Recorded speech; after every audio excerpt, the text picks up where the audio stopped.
We made this. Welcome to the Starlight Ballroom. Hey!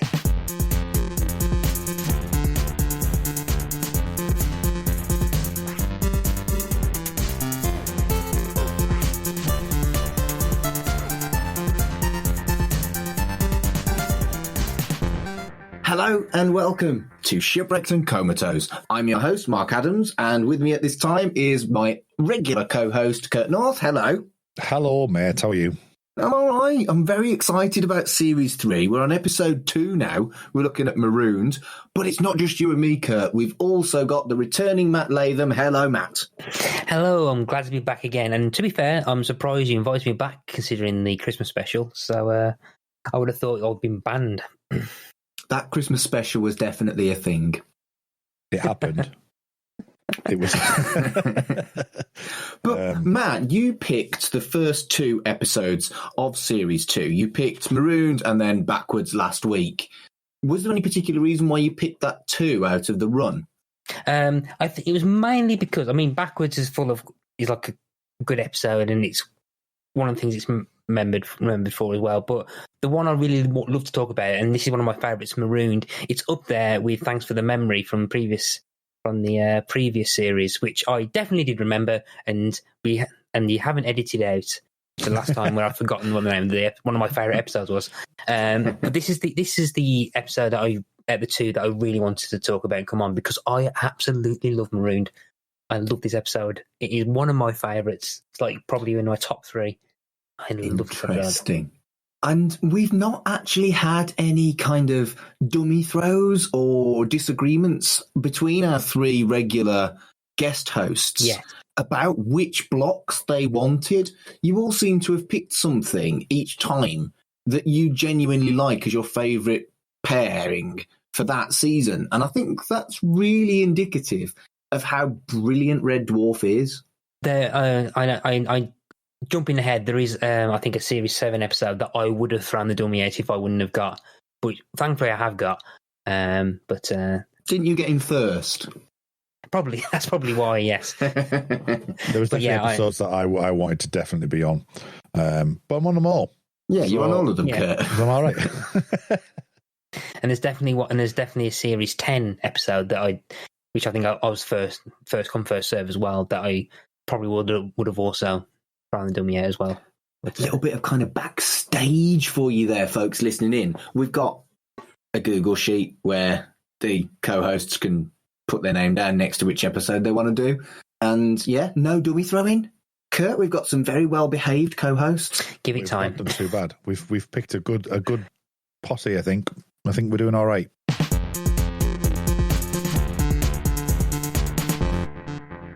But yeah, we're looking at Marooned, which is Series 3, Episode 2. And I think, like Matt says, it is a very, very popular episode of the show, which very much focuses on the relationship between Rimmer and Lister, like it has done on previous series, but it's definitely a big kind of relationship between these two. Yeah, it's the pretty much your basic formula for comedy, where you've just got two mismatched characters in a room interacting more or less like a stage play, or like Porridge or Steptoe and Son, where you sometimes have just like 2 characters for extended period of time in a confined space, having to live with each other. And I think this was the, particularly for Series 3, as it moves on to a different kind of storytelling. I think this was perhaps Grant and Naylor trying to do at least an episode that harken back to the bunk scenes of Series 1 and 2, and making sure that they do have plenty of an episode which they can say is the Lister and Rimmer episode. I wonder whether it was budgetary to some extent, because the vast majority of the episode is in one room. Yeah, the bottle episode. Yeah, this was a cheap episode. Yeah, but I think that allows them to play to the strengths, and I think play to the strengths of the characters. And at this point now, it's the original 2. I mean, and Marcus, I know as much as you love the cat, he was definitely secondary in the focus, particularly in the first series. to Lister and Rimmer, who are like the main force, and probably still are even in the later series. But Matt, it's quality, not quantity. Yes, of course. But I think this is just like to remind you that these two characters, they've got chemistry that works, and it's also great character exploration as well, and just fleshes out and perhaps already fleshes out and introduces the concept of conflicting continuity to the backstories of the characters. There's definitely some continuity shit going on here. Let's get into it. It opens up with Holly telling everybody that they have to abandon ship and that all the airlocks are being opened on Red Dwarf. And that's not a drill. This is a drill. And whoever's editing it could maybe put in the noise of a drill. Or not, because it's not me. I'll say I'll do it and then don't. But regardless of whether you do that, Kurt, it is a great gag.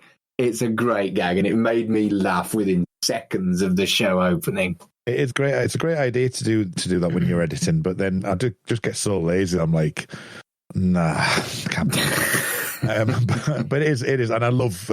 Oh God, the siren's broken. Awooga. The humour doesn't really change from Holly to Holly. Hetty Hayridge's portrayal is just as dry as Norman Lovett's. It is, and I think even like the first episode backwards where they're talking about the newspapers or it's about lunchtime, maybe 1:15. It's almost like you can see Lovett in Holly, and it's still like you're still seeing the same character. And obviously in the spiel it does say that, but I really love Hattie's. Is it Hattie or Hetty? It's Hattie, isn't it? Hattie Hayridge, yeah. Yeah, I really like Hattie's portrayal and delivery. It's so well timed. She is a talented woman, and you only ever see her face, so it is mostly kind of nodding and her voice rather than any advantage that the other actors might have with their body language. Well, I think there's a slight difference in portrayal with Hattie Hayridge as well, whereas Norman Lovett has this deadpan kind of cool, calm exterior of whatever he says. He's like, yeah, so that's what it is, unfortunately, yeah. Whereas Hattie Hayridge always seems to feel like on edge because she always has that thing where her eyes kind of look off screen, like she's expecting something to appear on the side. So she has that kind of different interpretation. It's kind of like the Doctor, where like the Doctor is the same character, the same characteristics, but there's a different kind of style to it. So Hattie Hayridge's Holly has this kind of like at times where she's deadpan, but he's constantly on edge. Whereas she's quite skittish, isn't she? Yeah, and it works with the character. I mean, like I don't think probably people will say that they probably prefer Norman Lovett, but I've always liked the both of them. And I've never compared the two really. I mean, I know that, like I said there, with you can see Holly, not necessarily the character portrayal of him, but you can I think the Doctor analogy is perfect because it's the same character. It's just a different, in this way, it's just changed the actual concept of him and the actual maybe some subroutines or something like that actually plays in, but you can still see it's Holly. It's not it's not quite the same, but it is the same character. Yeah, it's like you can picture Norman Lovett doing the thing about space. Yeah, it's black, and the thing about black holes. Yeah, they're black. But I mean, you can picture how Norman Lovett portray it, and it'd be very similar. But there's enough difference to feel fresh. Yeah, and I think this episode at the beginning, after not really giving Hattie Hayridge the time to shine in the last episode, really did give her that opportunity. The first few minutes were all about Holly gags in the control room and, Rimmer interacting with her. And yeah, I really, really liked this scene because she's brilliant. Yeah, definitely. So moving on, Rimmer and Lister are loading Starbuck because, as we know, they've got to abandon ship. and they've got a Javanese camphorwood chest and a guitar. Basically, it's the prized possessions of Rimmer and Lister, respectively. Rimmer's saved lots of money, but has borrowed money off Lister, which I liked, but we talked about how these things date the programme. They're talking about £2,300 and £5 book tokens, which was probably about right for riches and a relatively decent birthday present in 1989. It was £24,000 though, wasn't it? It wasn't £2,000. Yeah, it was like 20, Was it? It was 5 figures, I think. Yeah, 24,000. Yeah. Well, yeah. And even so, the money isn't very much. That's a deposit rather than a house, which it probably would have been a house in the 80s. And I feel like stuff like this isn't something you can predict. Like we were talking about Helen Shapiro and Peter Beardsley on previous episodes. You can't really get your head around what money will be worth 30 years down the line. Whereas Peter Beardsley won't be in defence for Everton in 30 years' time. You know what I mean? Mm. So I guess it's a little bit more forgivable. Yeah, I think it's there's a few bits in this episode that she does this where it's not it's aiming at it, and I get your point because of obviously they've gone through the whole Norweb thing in previous episodes about how much it's worth now and you're on the world kind of thing. But the concept of the 15 quid and he got a 5 quid token back is just to show how stingy Rimmer is. Yeah, it still works. That gag, isn't it? So yeah, it works, but 15 quid to 5 quid now, 5 quid wouldn't get you a book, whereas in 1989 it'd probably get you two. Yeah. And so Kat and Lister arrive and tell them they're going on to Blue Midget with the food and the medicine. And Kat has only got 36 changes of clothing and 10 mirrors. Poor Kat. And my favourite cat hairstyle so far. Yeah. It was magnificent, wasn't it? It's like incredible. A mohawk. Like a weird, kind of mohawk with a ponytail. It was brilliant. It was beautiful. Considering Danny John Jules isn't in the episode that much, that's dedication just for that small amount of time on. And Matt, is that that's the dress? The dress code that he wore that was changed to yellow later in the season, later in the show, wasn't it? I think this is the costume that was changed. Is that the zebra print one? Yeah. Oh yeah, because right. because that was in the 3 Million Years where because they used that same coat again, but they kind of did they color? What did they color it with? They coloured it in yellow. Yeah, it was yellow and black rather than white and black. So they used it later on for tips or something. Or sorry, did they use markers? I can't remember how they coloured it. Oh, I can't remember now. Yeah. That's still cheap as fuck, isn't it? Yeah, it is great. It's my favourite so far. It's definitely my favourite suit that he's wearing. Favourite costume as well so far. And did you notice that they had Spectrum joysticks on the consoles? Yes. No. It was an old school Spectrum joystick on the console. And, I mean, it's always been a bit naff. But that was like, oh, for fuck's sake, I had that joystick. I played Dizzy with that fucking joystick. Hey, Mark, right? Star Trek Insurrection, right? Which was like 1998, so probably like a good 10 years after this episode aired. Now, bearing in mind, this is a feature Star Trek film. Number one, Will Riker, I think it's Insurrection, actually has a panel that comes up and it's pretty much the same joystick. For fuck's sake. It's like, I saw that and you're just like, oh, I don't tend to like sort of exhale with a lot of things in TV shows and movies. I don't really have reactions, but I just saw the joystick and was like, no, you can't have a Starship Enterprise and with the joystick that's from a Spectrum. It's just not possible. Unless that looked dated by the time we got to Games Master. Yeah. Unless Riker really into his retro video gaming. So that's true. Yeah.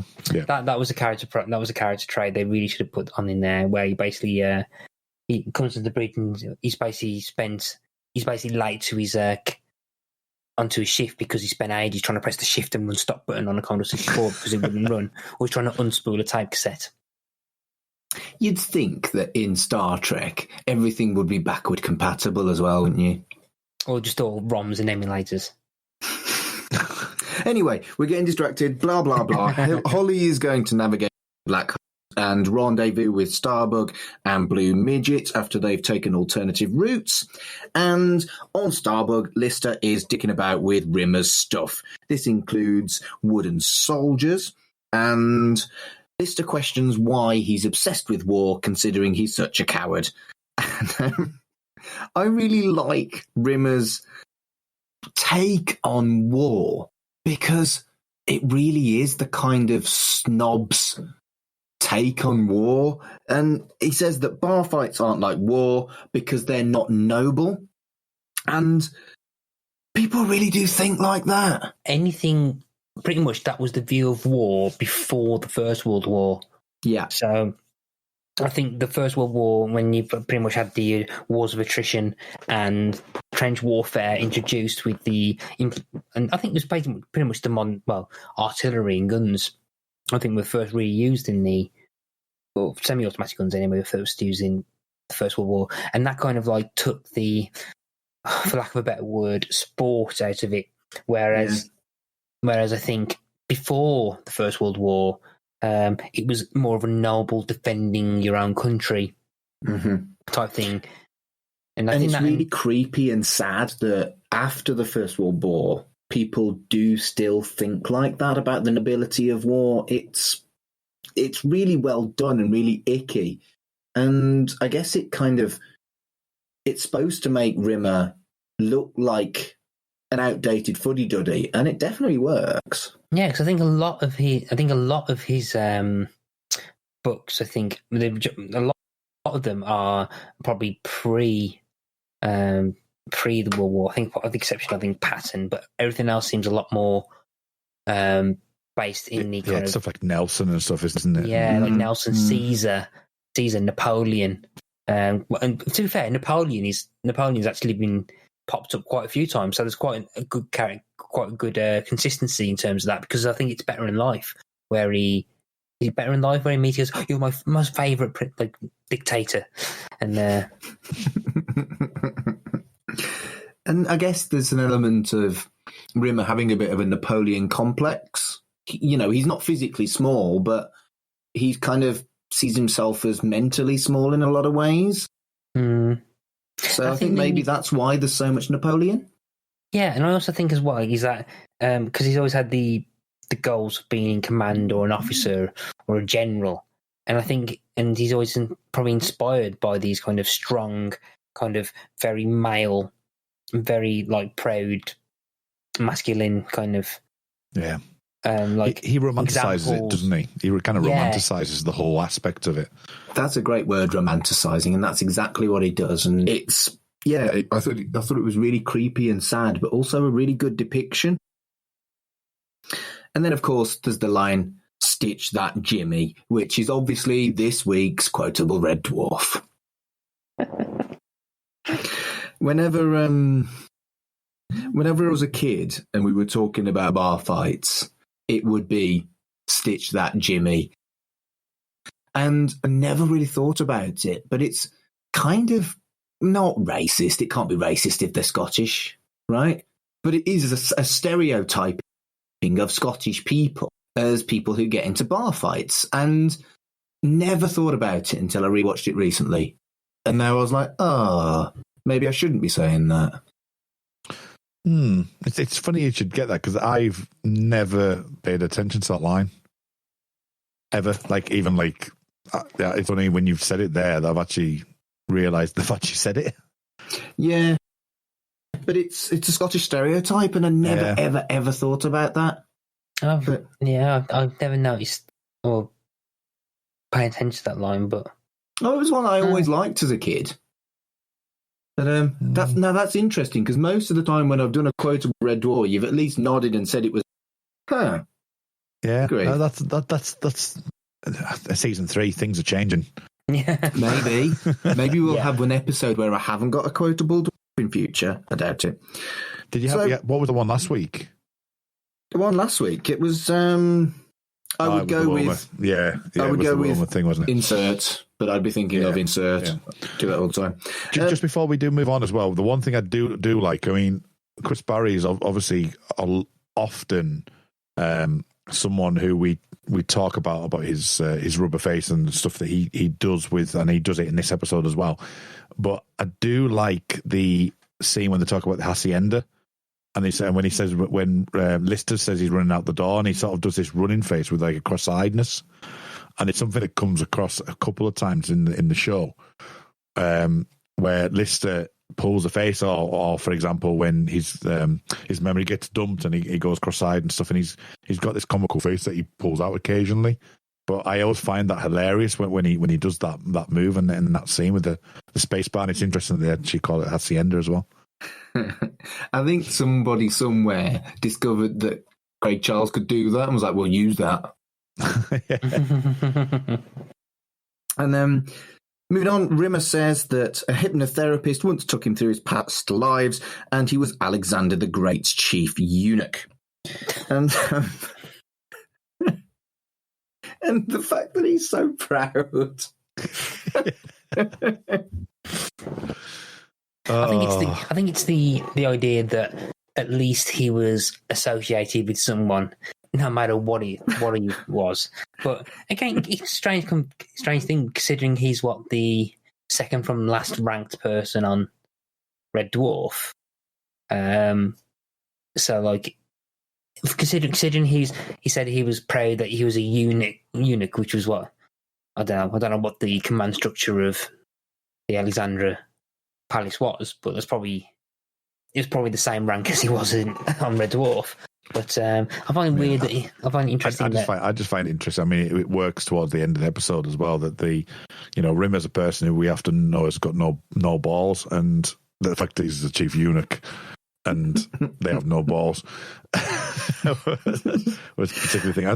I think they were like literally the lowest of the low, weren't they? They were like just like servants to Alexander the Great. So, and the whole point of it is that they weren't distracted by things that their sexual desires may attain, which is interesting in Rimmer's character as a whole, because you never quite, even though he's often talks about his sexuality, there's always that feeling that he's either trying to, we've talked about this before, trying to portray a particular way of what he thinks it is compared to what he actually is. So I think it's an interesting character trait. Yeah, and it's interesting that they've had a kind of go at Christianity in the past with the stuff about the Bible, but this is the first time they've kind of gone for Hindus and Buddhists, isn't it? And I wonder whether that's something that they did deliberately because they had a dig at Christianity previously, or am I thinking about it too deeply? You have to remind me of the reference to. Yeah, I'm struggling to think of the reference. Well, reincarnation is Hindu and Buddhist, isn't it? As a concept. Right. Okay. Right. But they're mocking it with him being a eunuch. I don't think it's the mocking of the concept. I think it's more of a case that.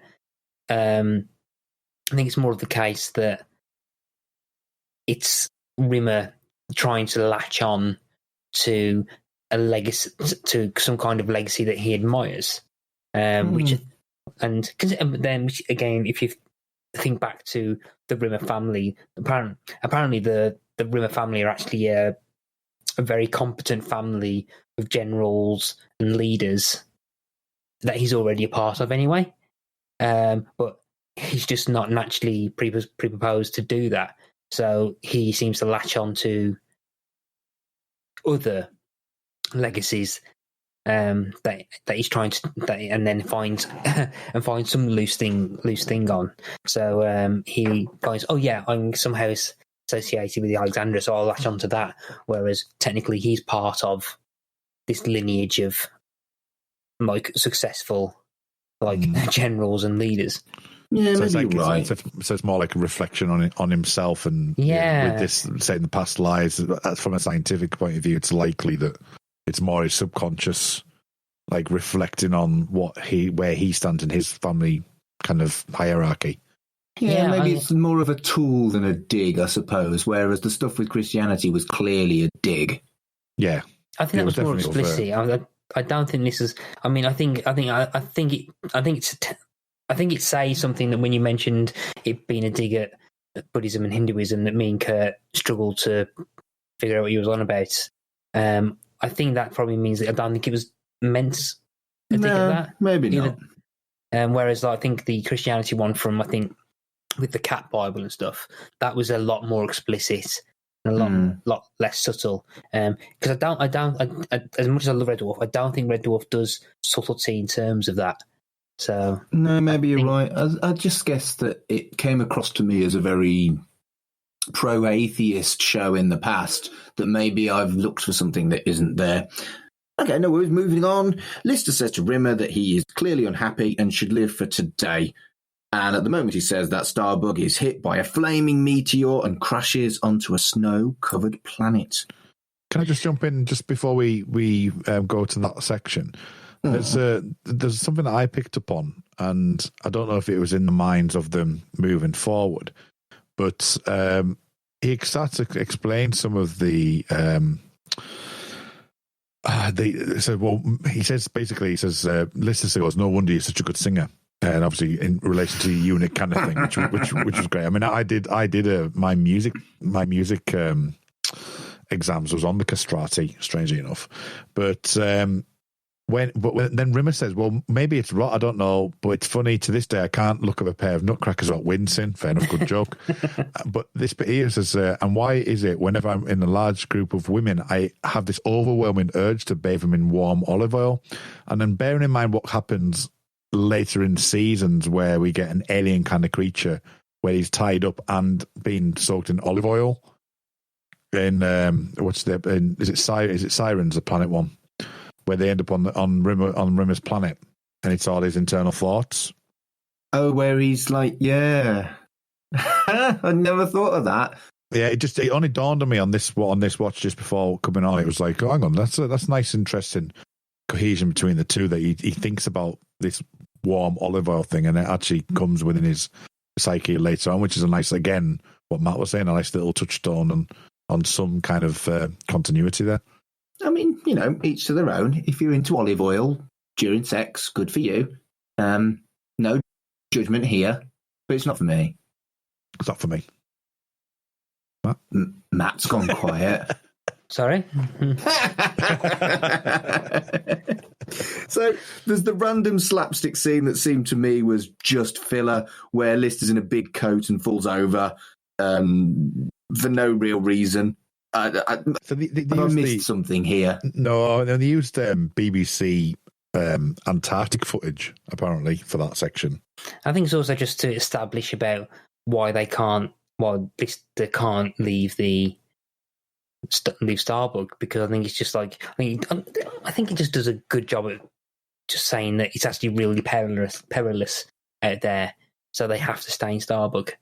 I think, and he does it in kind of a very good slapstick way in terms of just being thrown against what essentially might just be a white cardboard box. Fair enough.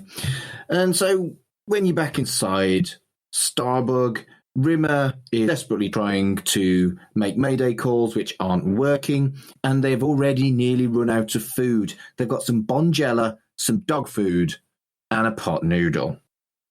I've never got the pot noodle hate. Oh, same. I love them. Yeah, I quite like a Bombay bad boy.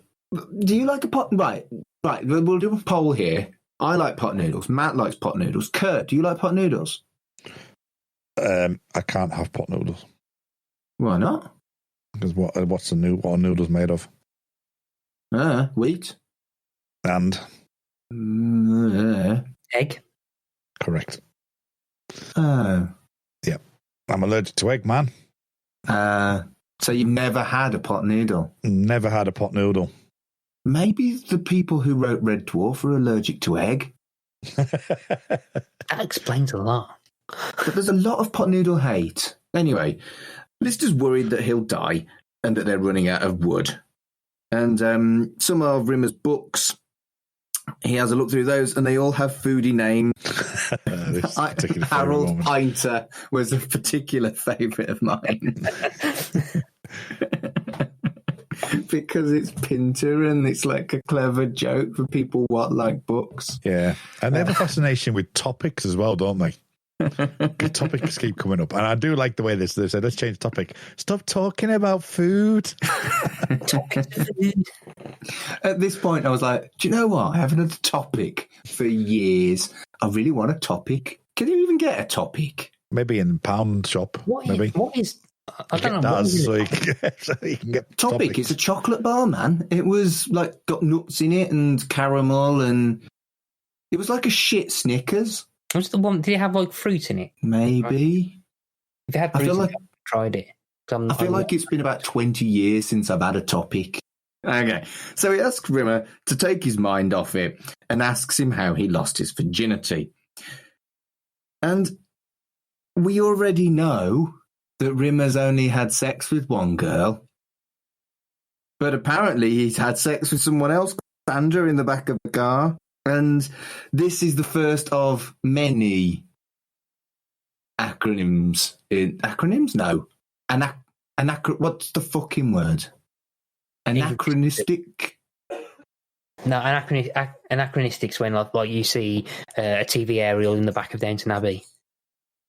Bollocks, right.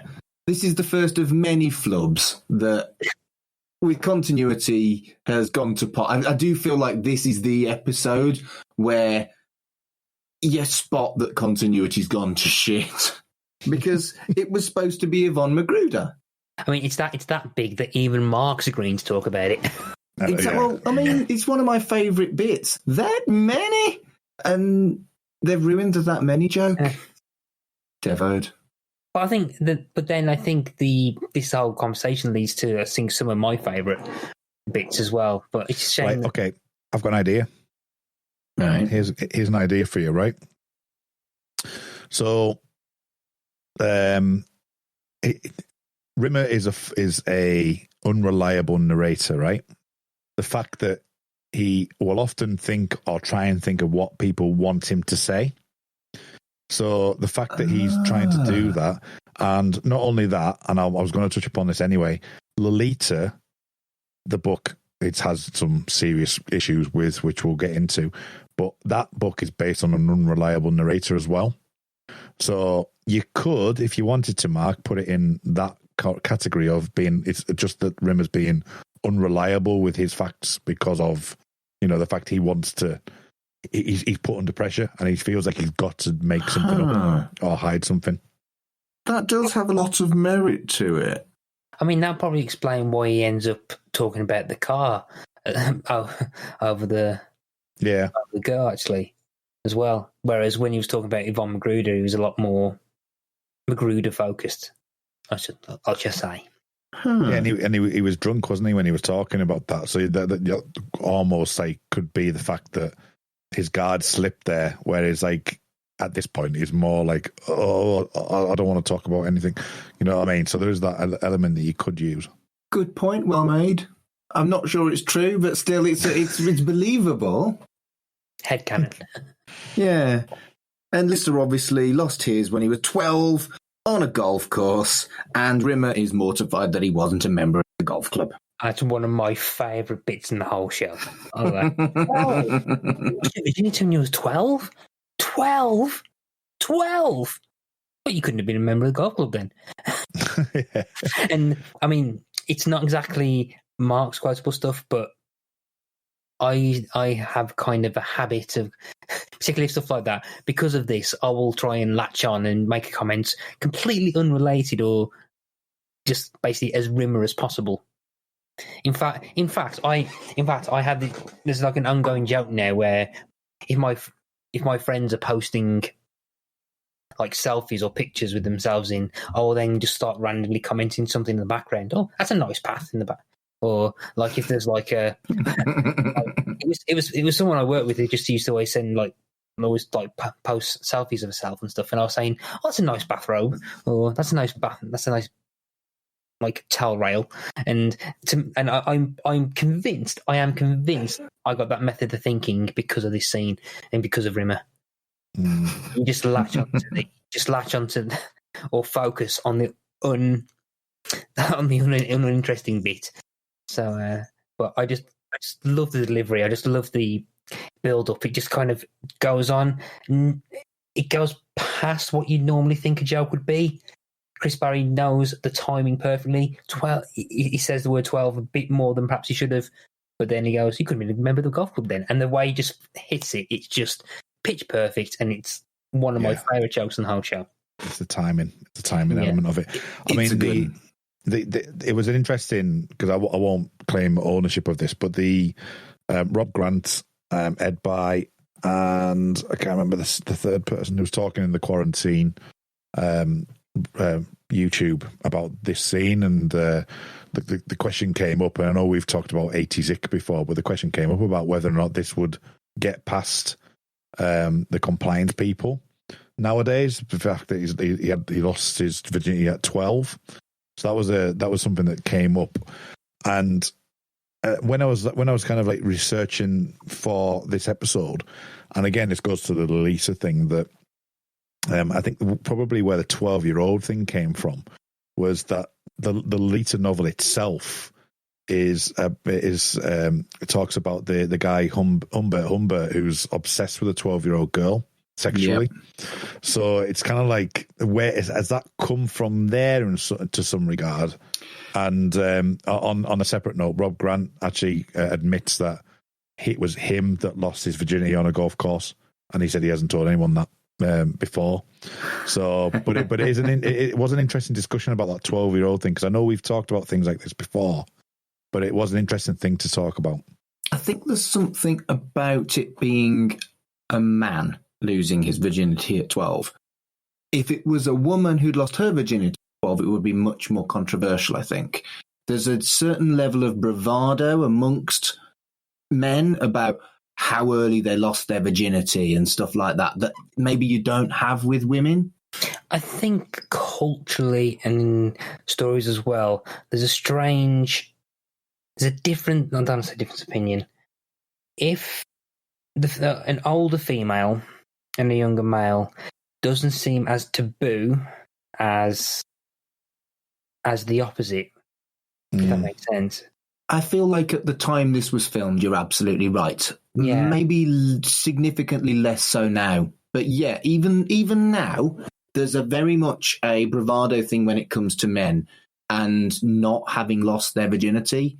You know, the term virgin can and does get used as a term of abuse amongst men, which I don't know how much it's used amongst women. Yeah, but I mean, it's interesting itself on the way that Lister portrays it, because he's not saying he's a man really.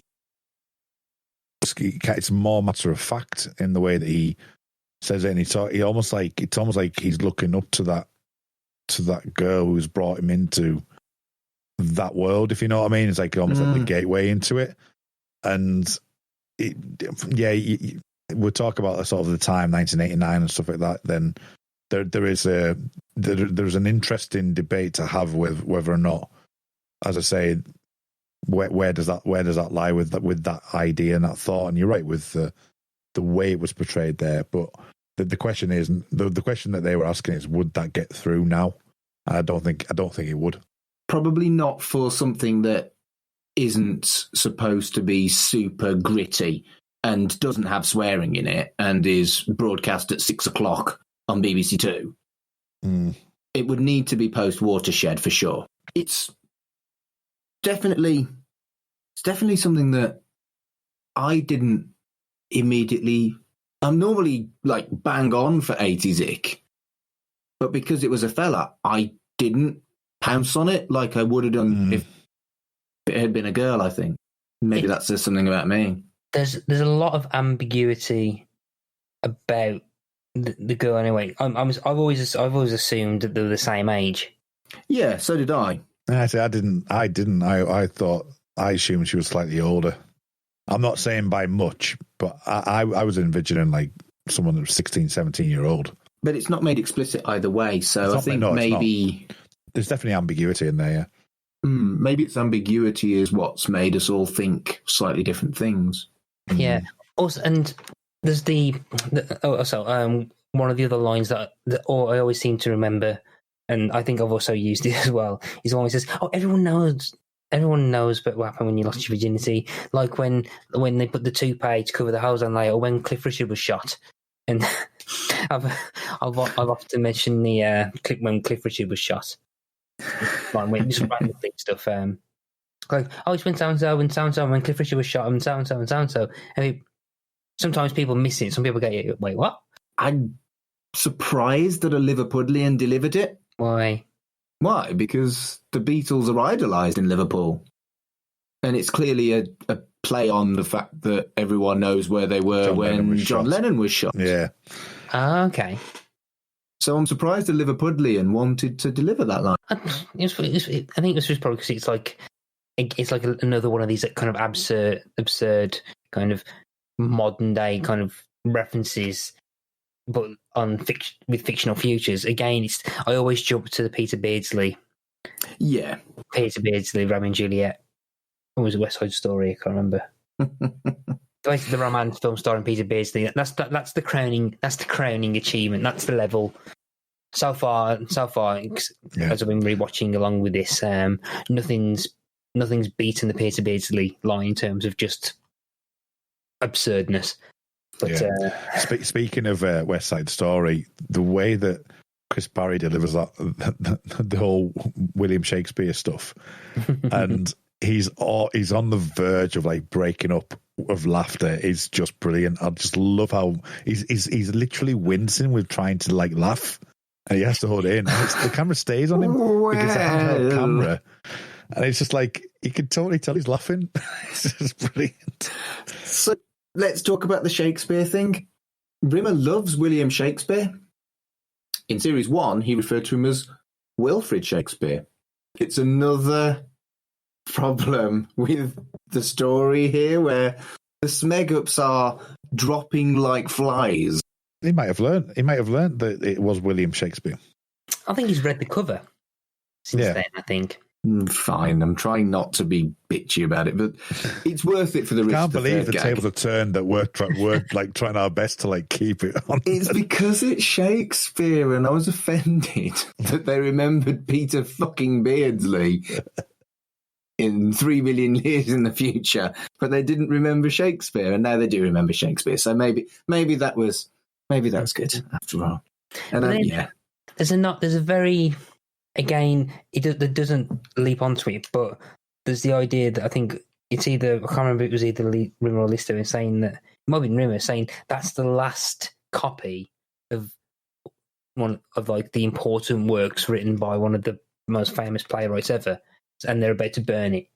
Because that probably is the last surviving copy of works of Shakespeare. But then again, though, if those books have lasted 3 million years without like degrading into dust, then there's probably... That's true. They must be made of plastic. They wouldn't have burned.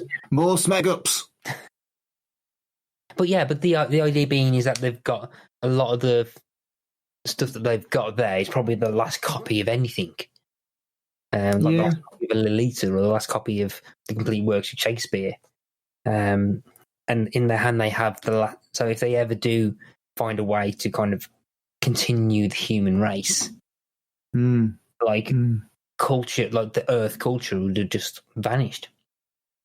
But Shakespeare burns, unfortunately. Mm-hmm. And Lister eats dog food. And there's no books left. And they're looking at whether or not they should burn his soldiers. But they go into this really deep discussion on what matters, stuff or sentiment and selfishness, and what's worth more, money or memories. And Rimmer burns the money before he burns the stuff that's of sentimental value to him, which perhaps you wouldn't have predicted at the start of the episode. No, you're right there. You're right. It is interesting how this whole story is about that sentiment, isn't it? It's about, as Matt alluded to, the culture, what what's dear to them, what can you hold on. I mean, even like sort of go back to the whole virginity thing. That's still like sentimental, isn't it? So everything's all about what it means for somebody, what things mean to people. Yeah, and it's just really interesting how they managed to put that into the episode without really, until you start thinking about it, without actually, again, Red Dwarf being the way it is, it actually goes deeper than just a laugh and two people stuck on a planet alone. Yeah, and I think it really is very good at depicting how something that is completely different for one person can have zero value compared to the more value than anything you could put into words. You know, I don't care about a guitar or a camphor wood box, but if you took away the seal, if you took away the cuddly seal, that's the last thing that my grandma gave to me before she died, that's worth more than anything I could ever put into words. And they do such a good job about the sentimentality of these items by making them two completely different items for two completely different people, but going into the real value of what those things bring to those people.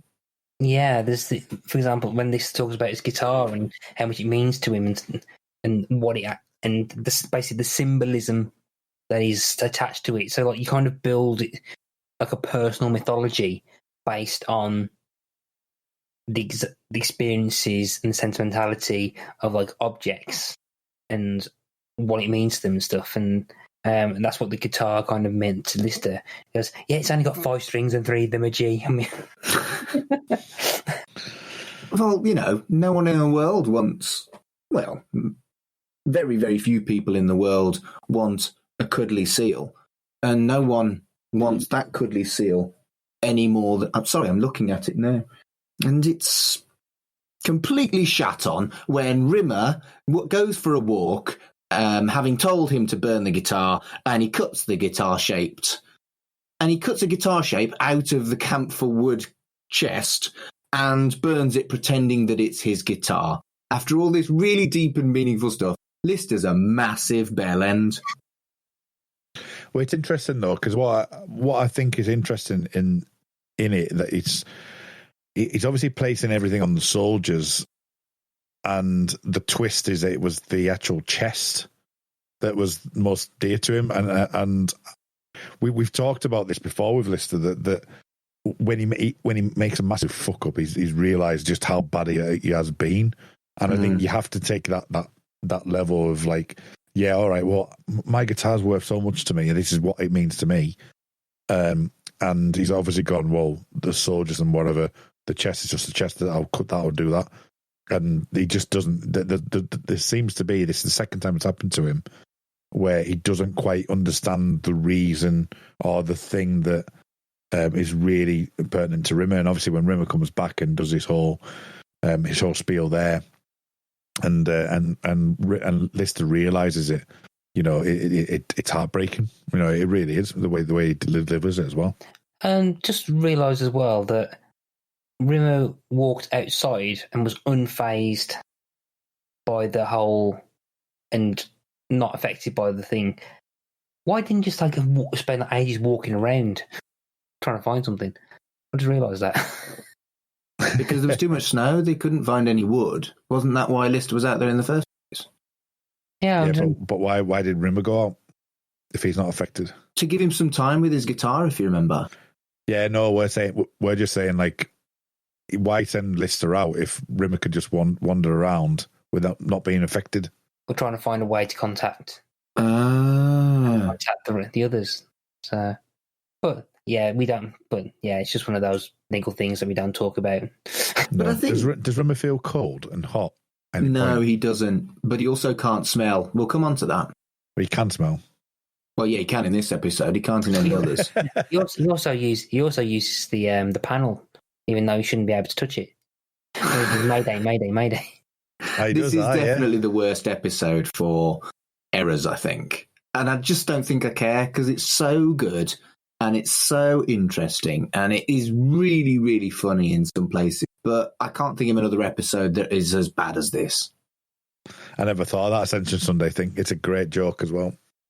But I love that it shows the infallibility of everyone, even people that are good, in inverted commas, because there's a complete role reversal here. It's Rimmer that's incredibly noble, and Lister's a massive, selfish, sneaky shitbag. Lister's usually the one who's not. I'll be interested to see if this ever crops up again. Is there any other moments where Lister goes to the level he does here? I mean, I think Rimmer's probably done a few kind of self-serving stuff before, but I can't think of Lister doing anything as bad as this. What did he do? I can't remember what it was he did. He basically cut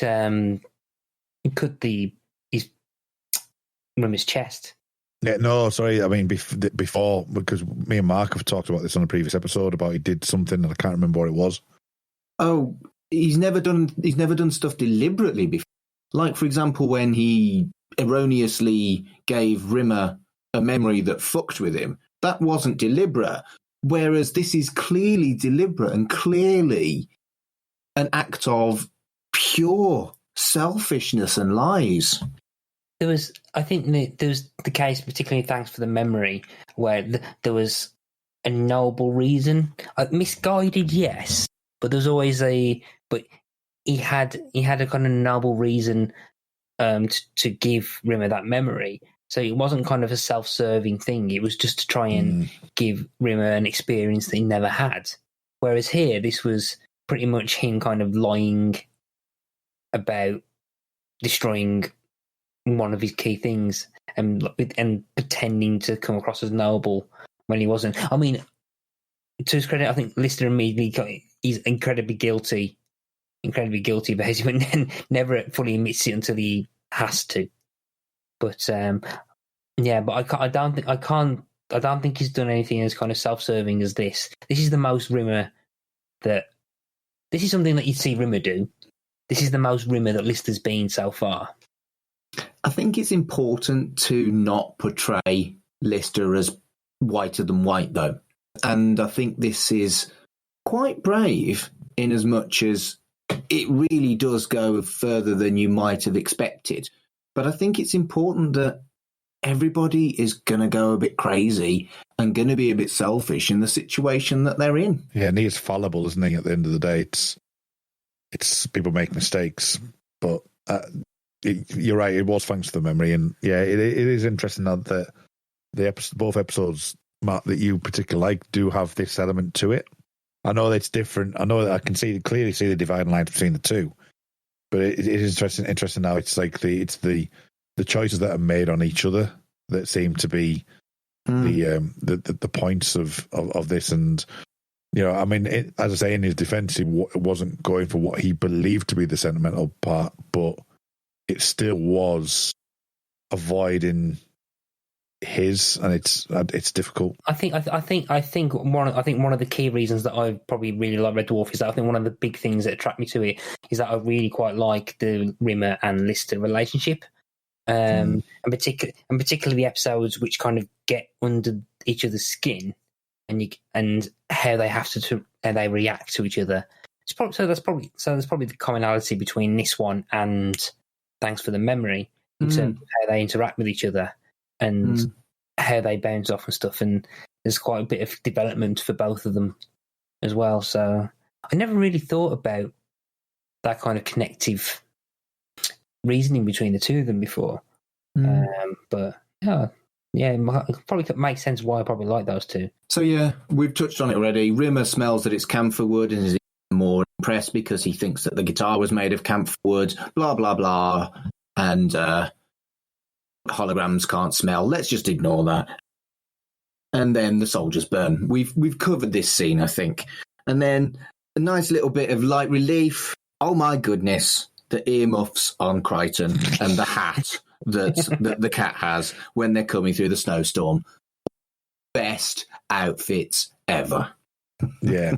Well, they talk about the in the quarantine thing, going back to the quarantine thing, they talk about the sledge that they were on, and what Edby wanted to do was have the sledge more of a wide shot, so you could actually see the sledge itself.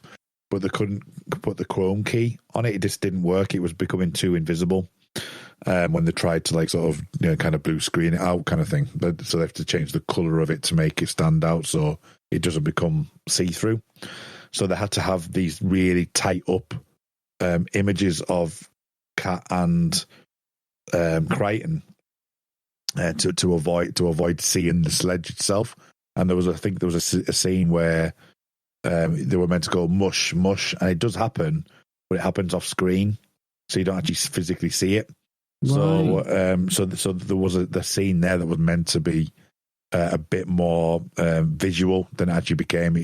It is that when you watch it back, it is very noticeable that you've got you zoomed in because the quality is degraded somewhat.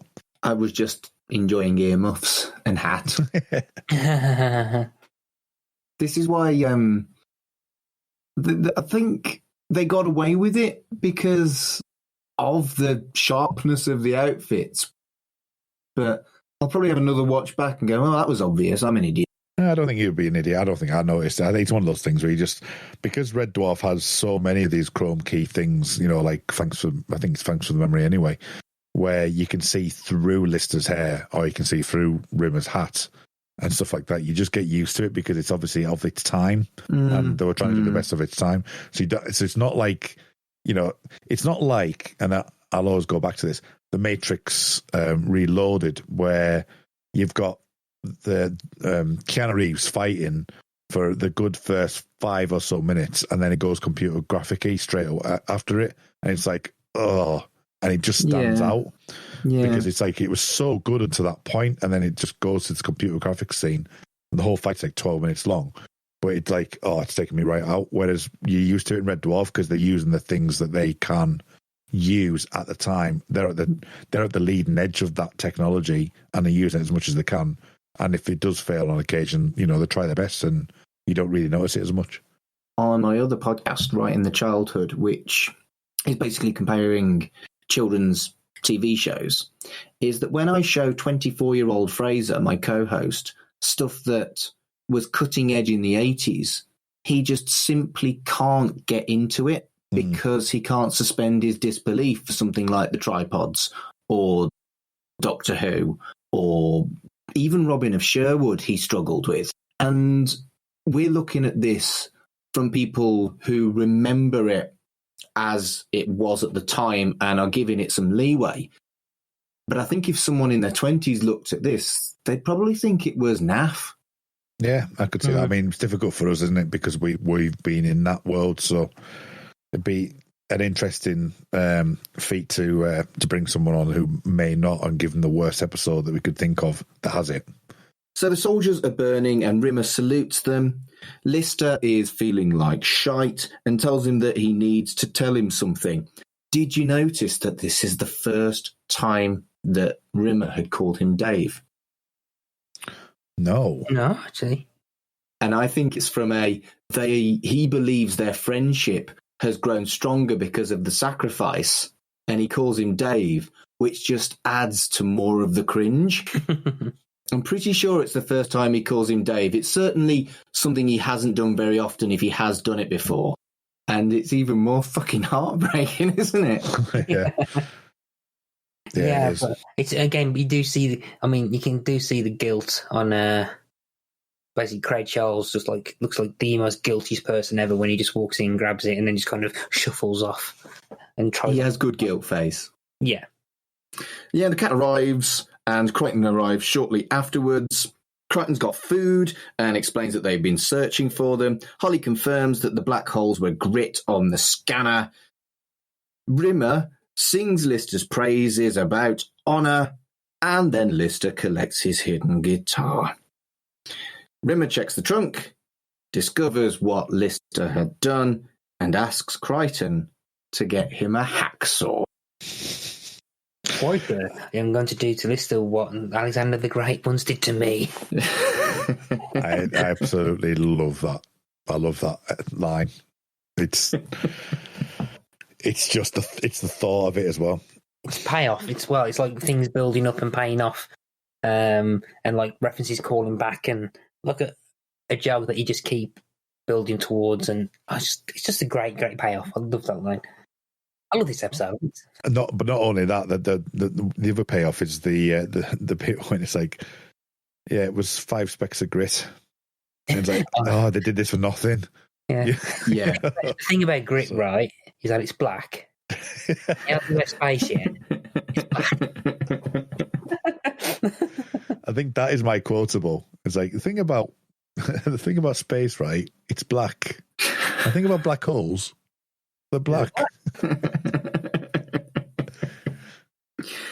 We have kind of gone more into the deep and meaningful and kind of social commentary of this episode, but it would be wrong to not heavily emphasize how fucking funny this episode is as well. There's some incredibly good lines, and obviously the ones you've just quoted are a few of them, but it's a brilliant episode because I feel like with Red Dwarf, if you're watching it for the lols, you'll always get the lols. If you want to take a step back and spot some of the heavier sci-fi or heavier social commentary, there's always something in there too. But this episode is strong on both. Yeah, what I find it really interesting, just on these first 2 episodes that we've done now, is that, you know, it's the first real time that we've had any major critical, and we've had critical analysis of all the episodes, seasons 1 and 2, and we've had moments. But these 2 episodes we've been quite critical of, and it's just interesting. It's almost like that moment in music where, you know, the third album is the one that's selling out a little bit. And I don't by any means mean that, because we've all said that 3 to 6 is the best part of Red Dwarf. And I wouldn't say that's any different. I just think there's a difference between what season 1 and 2 did compared to what 3 onwards do. And it's interesting that we've been a bit more critical of the last 2 episodes. And it'd be interesting to see if that kind of follows on in the next, next 3 seasons. If I'm going to rave about something, I will try and find things that I can say, this was great, but there's this that isn't so good. And similarly, if I'm going to absolutely pan something, then I do try and find some good. It's very, very rare that I can't do that. But you're right with this particular episode. I think you're right. The jokes are really, really strong. I don't. As an episode, this is an episode that's memorable. It's one of the classics. It's really strong, and you know, the likes of last week, we talked about backwards. The concept is high.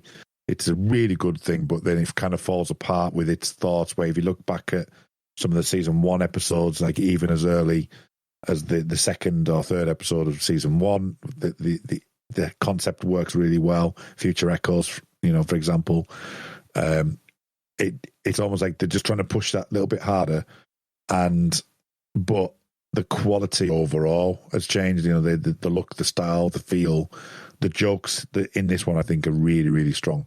You know, and you know, even by thinking some of the stuff that you've thrown out there with some of the kind of like the consistency is not there, but I never really focused on that, even though I do tend to pick stuff like that up.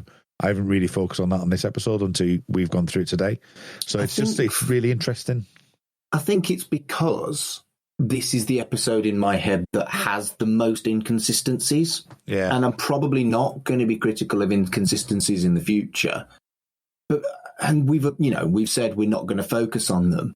But it would do a disservice to the fandom of Red Dwarf to not at least acknowledge that we are aware of the inconsistencies, because they've acknowledged themselves when they released the Smeg Ups. It wasn't just bloopers. It was, we fucked up with the continuity there. So the Smeg Ups wasn't quite as simple as it'll be all right on the night. It was a very Red Dwarf feel. Well, I think though this episode does have one of the more noticeable ones, because of how pivotal the information given out has been in both episodes. So the tale of Rimmer's virginity has actually been key. Well, it was key previously, like key in other episodes, but Yeah. here it's like a big thing. And the fact that it's kind of like portrayed as like just being brand new information, it's easy to notice. I mean, particularly if someone's watching this one after the other, it's not going to be that long. If someone's like binging Red Dwarf, there's what, 2 hours of content between Thanks for the Memory and this. But you've got to remember the time. There was no such thing as binging, or at least not until they were released on VHS. So it wasn't pitched at a binging generation, and they could have probably got away with it a little more than you could now. True. But maybe not, because I used to binge the videos thinking about it before we had the term binge to describe it. Yeah, but before this time of year, this time as well, you didn't have what people would assign to as diaries, would you? Or the Bible, the show Bible, as many people have now within the show, that everything's mapped out. This is kind of like, you know, the jokes and the episode itself comes first, and if there's anything that's like slightly out of that, then, you know, so be it. And it wasn't as thing. And we know we've talked about this before with the Star Trek element of, you know, the fact that a ship's got to be a certain design, or this has got to be that, that's got to be this. Red Dwarf isn't that. It's a comedy first and foremost. Yeah, and I think you've hit the nail on the head there. It's a sitcom, not a serious science fiction.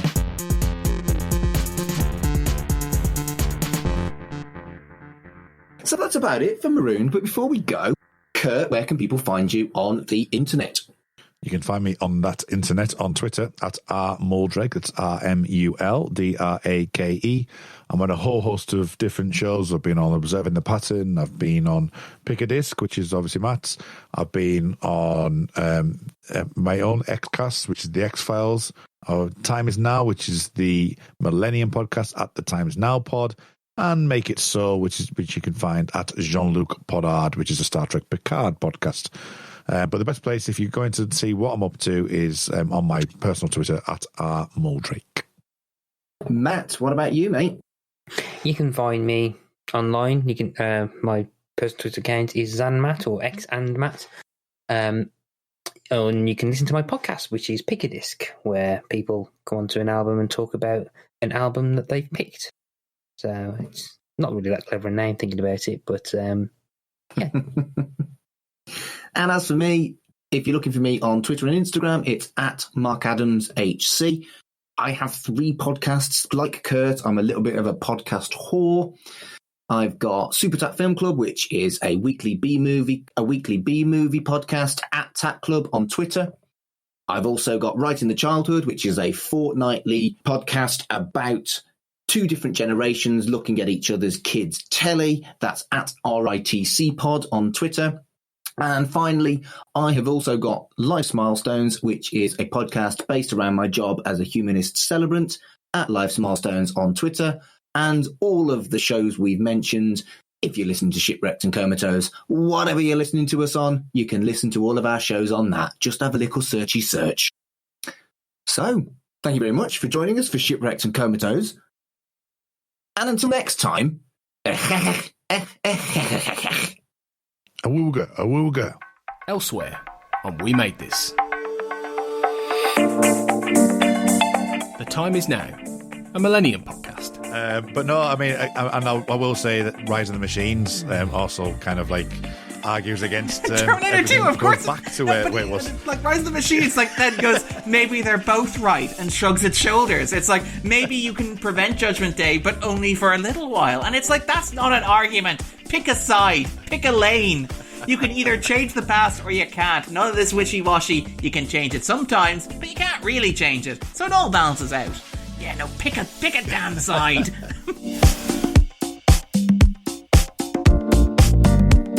Don't say the C word. On the back of my right arm, I have a tattoo of Phil Collins. It's the front cover of No Jacket Required. This was the one that I expected you to pick, I'll be honest with you. Because it is my favourite of your tattoos. Yeah. I mean, It was a tattoo I got as a joke. A lot of my tattoos that I've got, a lot of everything that I do is because it's a joke or if I think something's funny.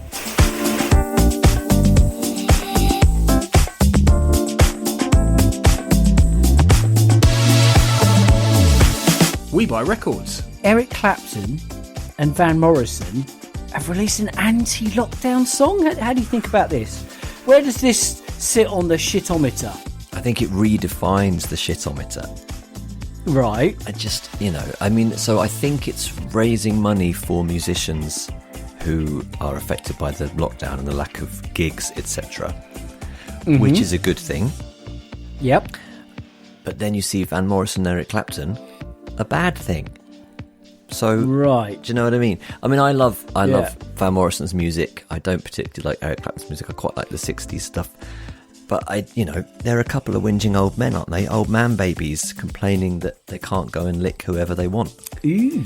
I know, but that's what they're singing about. I think I haven't checked that. I assume that the lyrics are about. You can take it as read that I haven't heard it. It's not likely to have a banging donk on it, is it?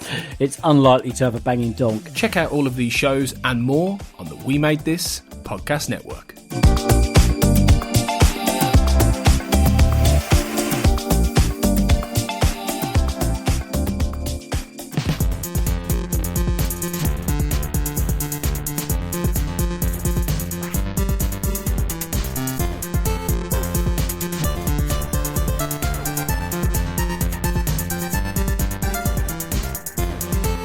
Shipwrecked and Comatose, a Red Dwarf podcast, was created and produced by Mark Adams and Kurt North.